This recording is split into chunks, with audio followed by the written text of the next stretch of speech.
Hey family, this is King Carouse the Black History Buff, and today we're taking a look at black women who wrote themselves into history.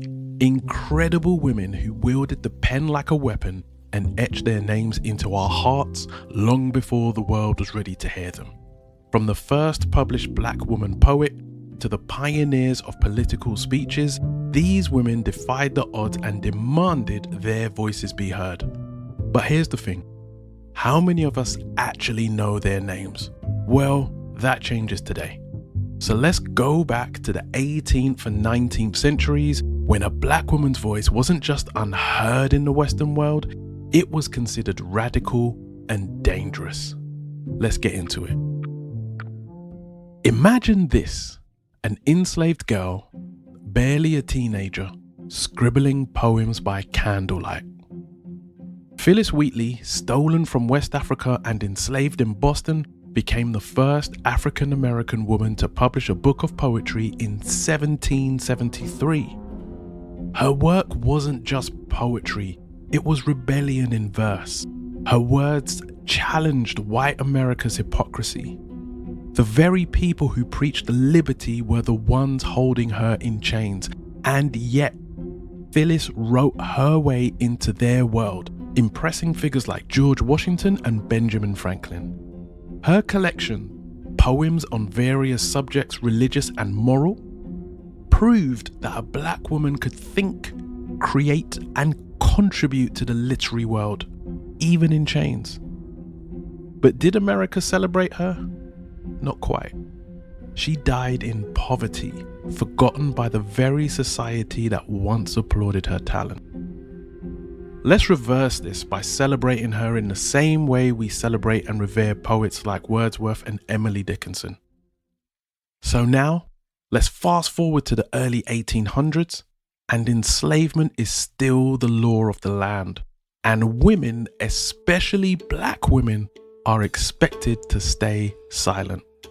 But Maria W. Stewart refused. She was the first known black woman to speak publicly on political and women's rights issues in 1831. And she did it before a mixed audience of men and women, something unheard of at the time. Her speeches were fiery, unapologetic, and called out both white oppression and black men who failed to uplift black women. But Stewart paid the price. She was ridiculed and forced into silence, leaving public life after just a few years. Yet her words survived. Her speeches laid the foundation for women like Sojourner Truth and Ida B. Wells. Stewart's message was clear. Black women will not be invisible. So now, let's talk about Frances Ellen Watkins Harper, a poet, orator, and abolitionist who didn't just write about justice, she fought for it. Her poem, Bury Me in a Free Land, became a rallying cry against slavery. She refused to be a silent bystander, using her platform to push for the end of enslavement, women's suffrage, and racial equality.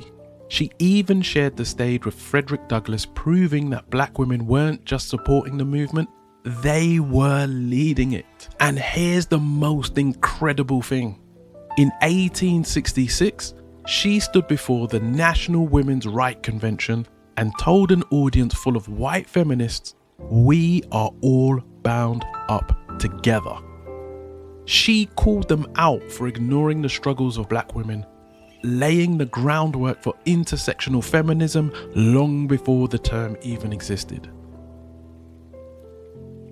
These women wrote themselves into history when the world wanted them erased.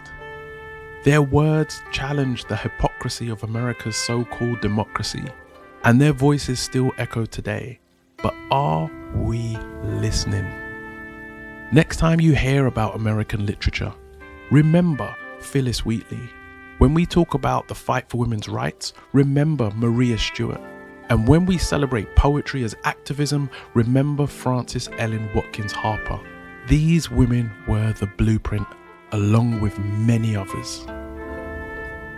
If you loved this episode, please drop a comment, Share this story and let's keep their voices alive. Until next time, stay informed, keep making history, and stay blessed.